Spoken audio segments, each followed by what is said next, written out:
What's up, B1 Chronicles family? We're back again. We're doing a part two for the Repats in Senegal. We're in the building, and I'm adding. Can you? There There I you am. go. I'm Okay. just. Yeah, I got it now. I'm learning this stream thing. No problem. Finally got it done. But Um, thanks for coming back. Thank you. And make sure o- in the comment section put your links. I copied two of them. Let me. okay. Let me see if I can. Hold on.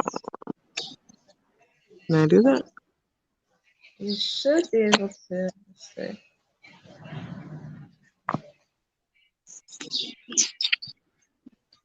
I think I have to.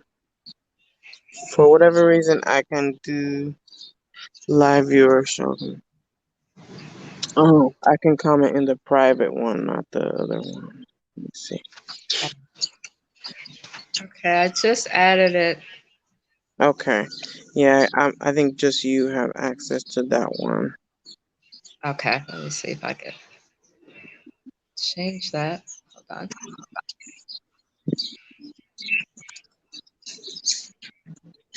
And I think I should sound better now. I don't hear echo, so that's good. I don't Oh, know. My backup phone is just that, so I never really use it, but I didn't know it was sounding that bad. But okay, I'm gonna turn this like this for me. There. okay. I have to still play around with it. I was trying to look to see how I could get you to add your link, but I'll figure it out later. Okay. Yeah. It's all the same. The YouTube and Instagram is just those. And my email is the same. Gmail, same thing. Are you out? Are you there?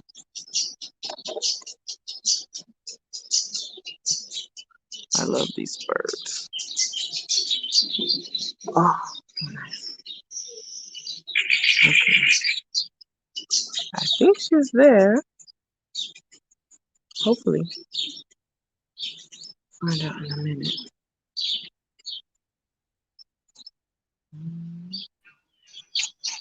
Okay, there we go. Okay, Okay, so we're there you are. Sorry.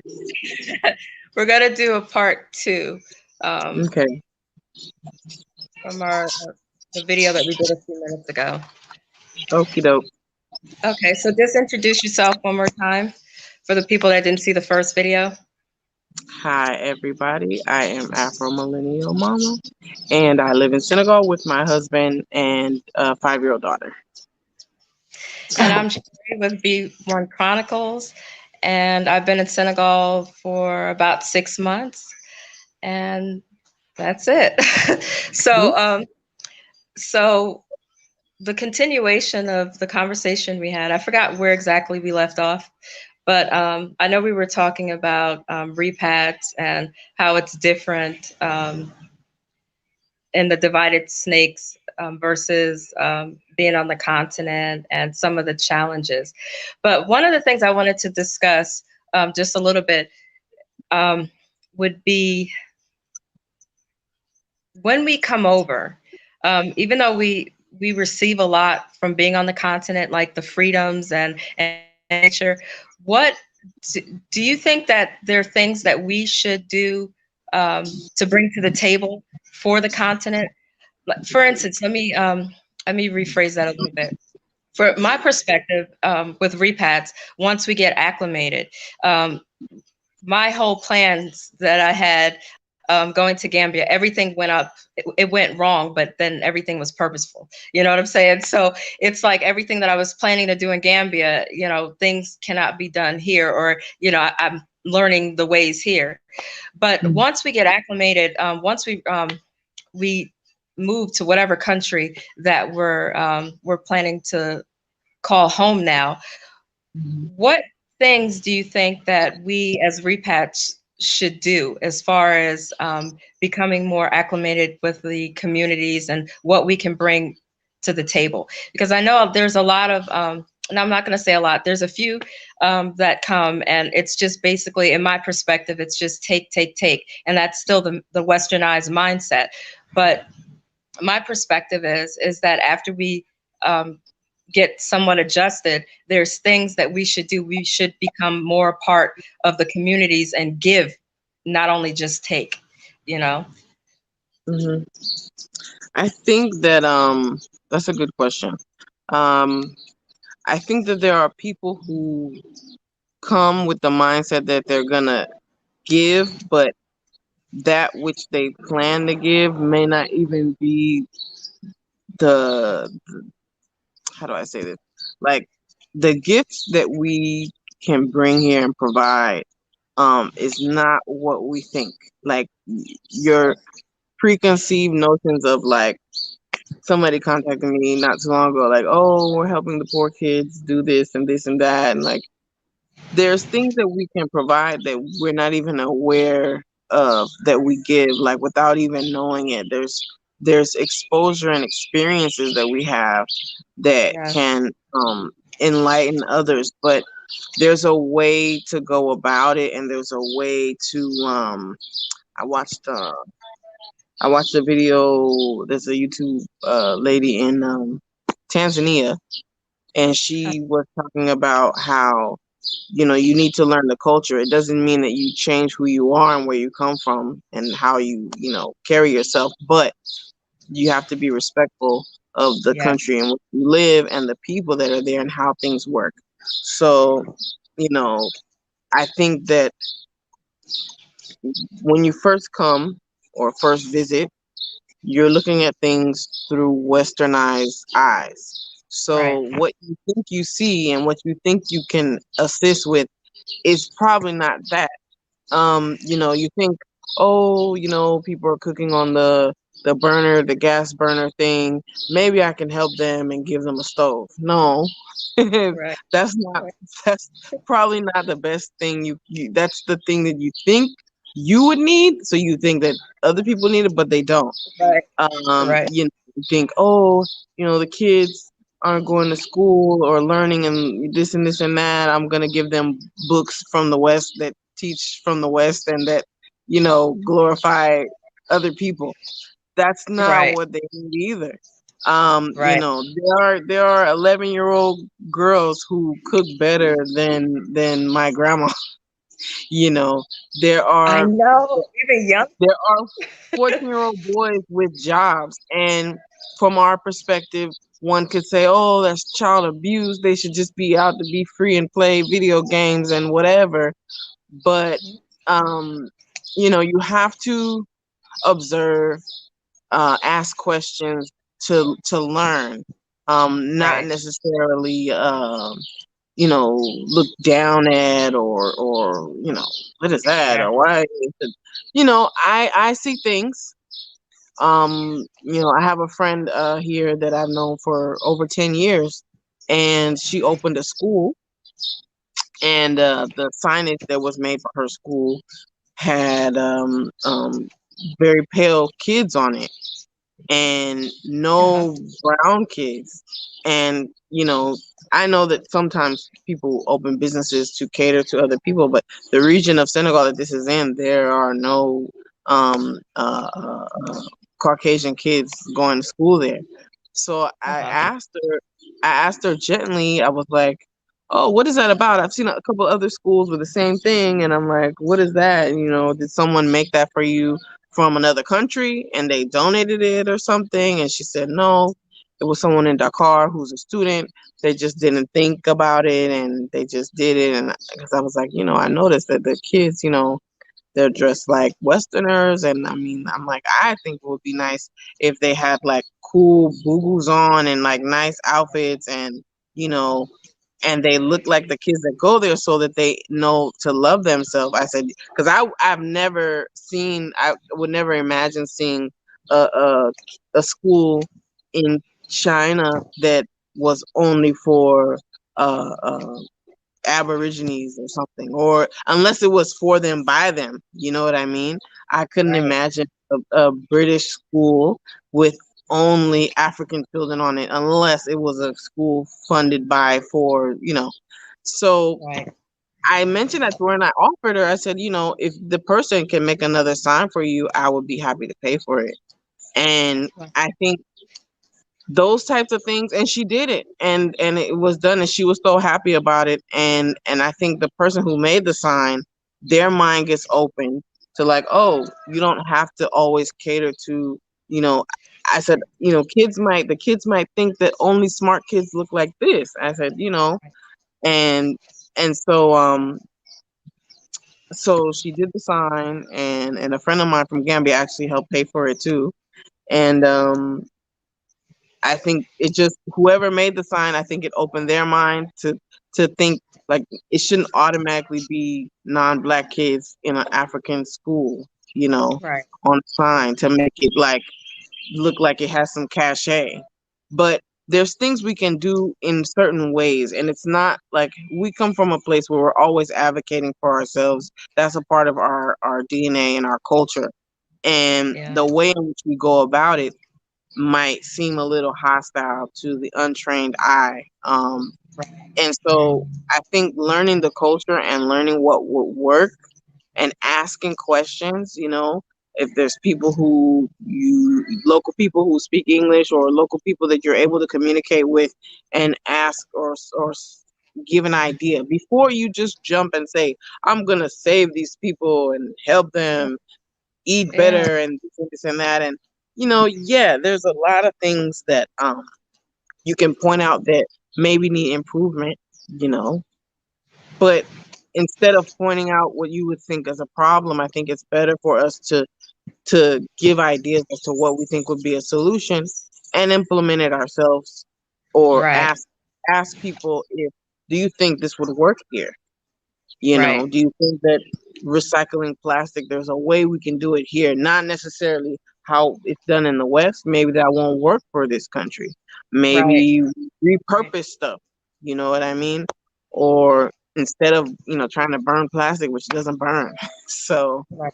um, and highlight the positive things. I tell people all the time, I'm so excited, and I exaggerate it. I'm so excited about my coconut tree and the Yeah. health properties and all that. And I'm Yes. so happy, like I'm finally gonna have soursop. I've never had soursop in my life, and I'm waiting for these to get ready. And so I purposely talk to local people, my husband's friends and people that we know, family and so forth.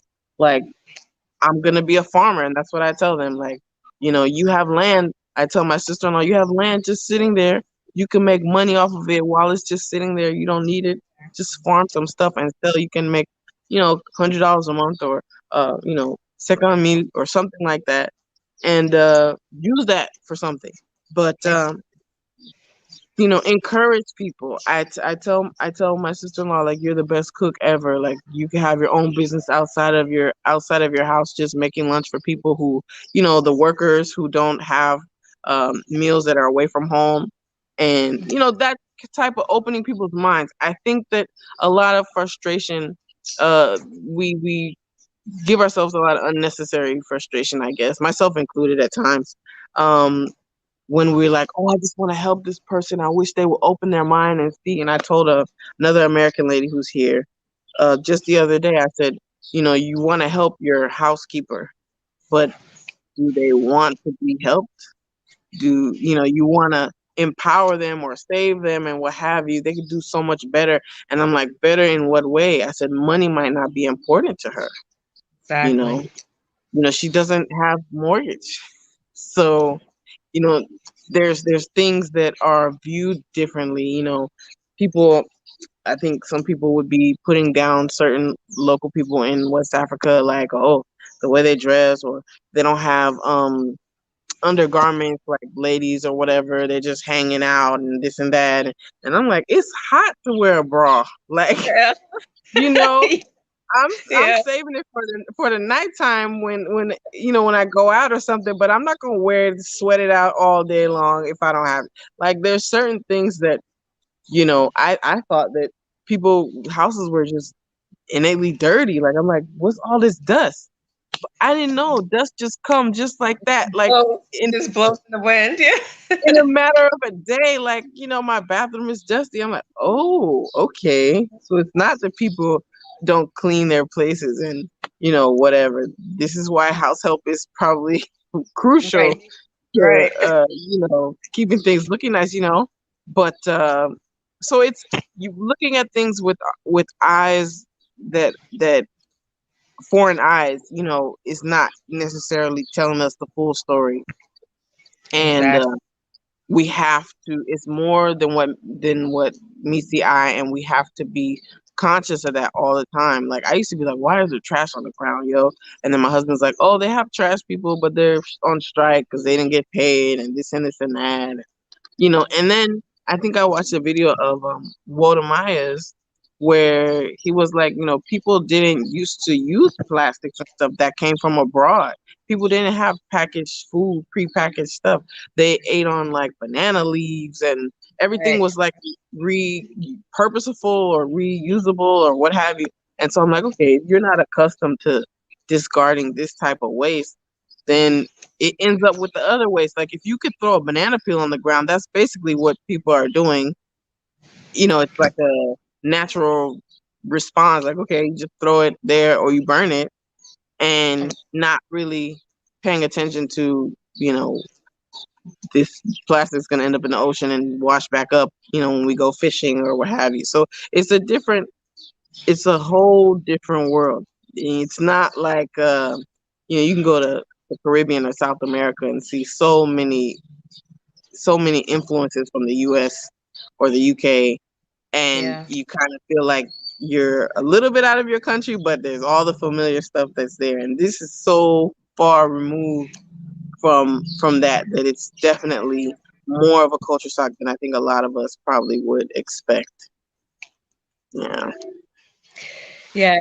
Yeah, that's true. We have to definitely take off those westernized eyes, those glasses, to Mm-hmm. actually see. But the whole concept of trying to save, like we romanticize a lot of things, and um, I've learned that more is not necessarily more. It's not better. You know what I'm saying? There's things that we can bring to the table that, you know, the culture, you have to be respectful of people and keep the culture intact. Because I mean, how would we be different from the oppressors if we're trying to change their cultures? Like for me, I don't really want to give a French book to one of the kids. I want a Wolof book that they can read. Mm-hmm. You know, and that's Mm-hmm. just me.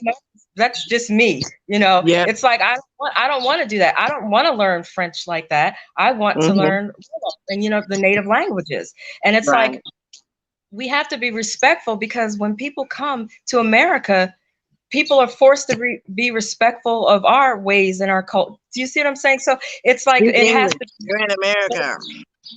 Yes, yeah, you're in America now. That's what It's like what you actually tell people that, and it's like, Imagine. Hmm. yeah, isn't that crazy?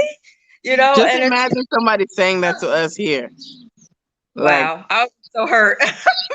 you I would be know, just like, whoa, yeah. I would be and so hurt. It would I've set me had back. people tell me that, people that I know playfully, like not in a hostile way, but just like, I'm like, no, this is how I eat tortillas and chips or whatever, salsa and whatever. And they're like, yeah, but you're in Senegal. I'm like, yeah, I'm still who I am. Like, and I'm still who I am. But I thought about that. I'm like, yeah, people do tell people go back to your country and all that kind of stuff. So it's horrible. It's not easy being an It's immigrant. easy. Like being And away from even everything you know. Mm-mm.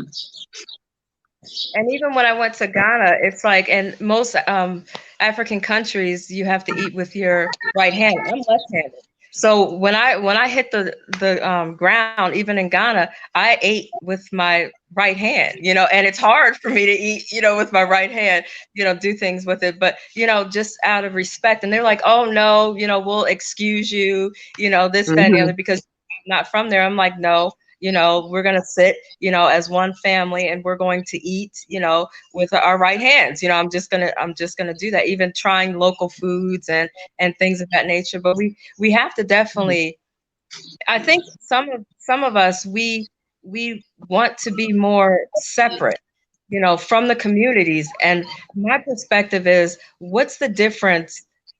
Why are we doing the same thing that we do in America? Like, we have to be Yeah. a part. We have to be a It's part okay. of. This is our home now. This is our home. Mm-hmm. How can we be completely separated? From let's. Oh, so cute. I love dogs. I'm sorry, I got Yeah. distracted. Oh, so cute. Yeah. But so, we can't have that separate mindset, like, oh, it's just, just repats it. Oh, it's like we can't call a country home if we're not a part of the country. Like, we should be Mm-hmm. able to contribute. We should be able, to, you have to adapt. Certain things you have Mm-hmm. to adapt. She's so cute. Hi, little mama. Hi. Hi, little mama. She's in Oh, Senegal too. Oh, you she's are in Gambia. beautiful. You remember Gambia? Mm-hmm. Say thank you. She said you're beautiful. Okay, go play with Oh. you. Yeah, She you're is. right. There's some thank you. There's some things you have to adapt. And I think it doesn't necessarily mean that you have to change who you are, but Exactly. I think that will happen gradually over time. I was feeling a lot of pressure when we first came, like, oh my gosh, it's so much Wolof that I don't know, Me and too. my French is very basic, and like I sound like a little kid speaking French. Like I don't even sound like a grown person to me. And I just Right. said, it's gonna be hard. I have to learn how to go to the market. I have to learn how to do the taxis and this and that, and drive. And I don't know how to apply for a license or do it's Yeah. so much. And I can't look online for none of it. Yeah. So, depending on people and I would get frustrated. I asked my husband, I'm like, where? Because he's from the north. He's from Stanley. So, Uh-huh. everything here is new to him as well. And so I asked him, like, how do we find out about this? I need a tailor. I need this. He's like, let me call my friend. Let me call this person. Let me call. I'm like, oh, you don't know? I'm like, okay, we got to ask people again. But that's how it goes. Yeah. And, It's and it just like works. moving it to another state. You don't know everything in America or the Right. Oh, United say hi. States. Yeah. This is Sherry. Good Hi. morning, Sherry. How you doing? I'm great. How are you? I'm doing great. She's in Gambia right now, but she's Actually, Nagadef. I'm learning maa at ngi 2 Wolof. baax na kon baax na na nga def Yeah, Jamadak. alhamdulillah. Yeah. So, but yeah, it's going to take us time, but Yeah. it's still a lot of deprogramming, and we can't. I mean, you're right. The person that is a housemate, this is something that they do. This is something that they like or they need to do. You can't change everything. There's a lot of things we need to change, internally from Right. all the trauma that we've come Yeah. through being in She might America. go back. Today's Thursday. So how can we Mhm. change, other people? I mean, Yeah. that's like That the part. savior mentality. I'm like, no, like, Exactly. we can't That's do that. very colonizer. Like, let me mold you to fit what I need What? coming Yeah, here. Like, it's like and a lot of people feel like just because we have this skin that we're in, that this belongs to us, which I feel like it does. I feel welcome here, but uh-huh. not in the sense that we can just change laws and bypass rules or whatever. Because imagine you come to a place, you don't know how anything works, and you're like, I need citizenship for this, and then you don't even know anything that a citizen would know. Like, you know come on, like that's not Yeah. gonna, like, we're not entitled to stuff, you know And and I think, I mean, it has to be worked on. I think that learning the cultures, of the countries that we're moving to is important. For me, I was thrown into it, so I'm learning as I go. Mhm. I studied more of Gambia, so it's like learning as I go. But we just have to just leave that savior, white hope, I'll Mm-hmm. say, mentality. I'm gonna ride on that horse and come in and save, and it's not even about that. And people will respect you. Like, even when I was in Ghana, and even when I'm here, even a little bit that I know, they respect that I'm trying. Sometimes I Right. honestly jack up some of the, as you can see, some of the Olaf words, but people respect you that you're trying. You know what I'm saying? Like, Mm-hmm. you're be a part of the culture. The clothes that I wear, I wear braids, but I wrap my head, certain Mm-hmm. things, and I'm okay with that because I wore, you know, um, head wraps in America. But certain things that we can do, and eventually when you get familiar, you can collaborate. Like, someone could say, Mm-hmm. hey, I have a problem with the plastics being all over the place. Oh, okay. And then you can work together as a community. See, we didn't have that really, and we didn't have that in America. We didn't have those freedoms that we have here, to be a part of a community that can manifest Yes. change. And it's like, it's the mindset. Don't think that you're coming in just to save people. They Mm-hmm. live happy. People live happy in a simple way, and I honestly am happier living in a simple way. Some luxuries, Mm-hmm. I do miss, and there are certain things that I'm still accustomed to, and it's just in me. But a Mm-hmm. lot Yeah. of it has gone. Simple is not more, is not necessarily more. It's not great. Right. Mm-hmm. Simplicity, is a good thing, and it makes you a lot more humble. It A lot more frees humble. you. Yes. The less material things you have, the less Yes. attached you become. Like Yes. when the electricity doesn't happen a lot, but like if the electricity happens to go off or the Wi-Fi signal is not as strong today or whatever, it frees you of all the cluttery stuff. Yes. That's why I think the shutdown when it initially happened in the States was really, really hard. But in the end, I started gardening. Like, you realize you don't need as much. Like when people say, "Oh, don't go to the store," everything's gonna be closed, whatever. You freak out initially, but then you're like, "Wait, I could grow kale. I could grow Exactly. this. I could whatever." And then I don't need outside. Like, there's things that could shut down and over there, and we're so dependent on Exactly. everything, like everything, and we don't learn how to do for ourselves. Oh, something happened to me. I don't know. Am I still there? Yeah, I'm here too, but it's frozen. I Oh, don't know oh, what. oh, oh, oh. Okay, but I'll just keep talking, I guess. Oh, I think you muted yourself, or Is okay. it okay now? Yeah, now you're back. Okay. Yeah, I think something's wrong with the Wi-Fi, but I could still hear you. So we'll Okay. yeah, we'll keep going. But Mm-hmm. yeah, it's simplicity is okay, and people are happy. People are happy doing community things together and doing family things together. And it's Mm-hmm. okay. It's the separatism that we have within our families in America. Like I was saying in the previous video, it's like we have, you know, one family is, one place, another family is somewhere else. And it's like we Mm-hmm. don't get together, we don't care what happens to them, but here, Mm-hmm. if something happens, they're all jumping in. They're like, how can we help? And and You and have and cousins that's the that you mindset that we never had met. back then. Yeah. Yes, you know, and that's something that we have to get back to, Mm-hmm. definitely. Yeah, it's cousins here that never met, but you know how you're related, and you know whose grandparent is the uncle of somebody, and Right. they figure it out, and you're just family. And like, where we're from, you can have a family reunion every once in a while if you're lucky, but nobody's keeping in touch after that. Nobody's doing business with their family in Chicago and their family in Florida.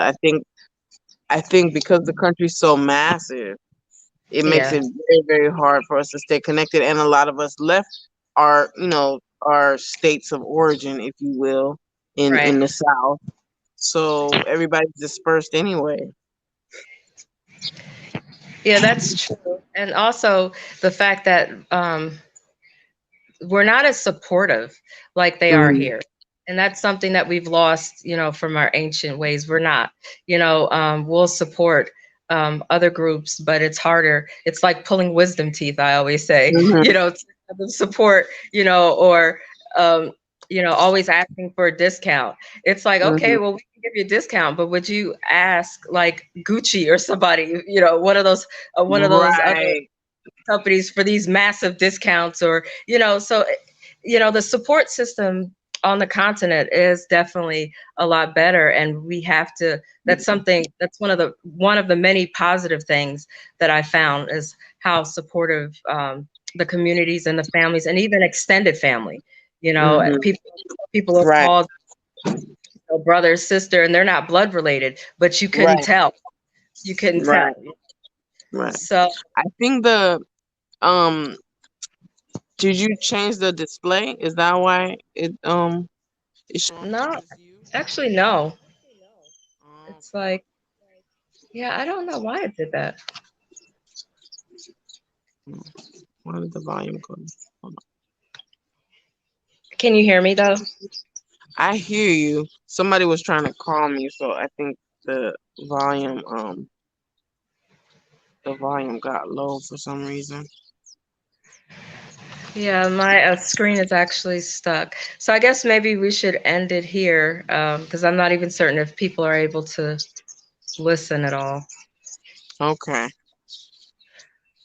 Okay. Well, thanks, sis, again. I'm gonna attach your uh, your channels in the description of the video. And Awesome. and I look forward to doing other videos with you, even on your channel, and also meeting you guys in person. Yes, we definitely have to link up in person since you're here. And then Yes.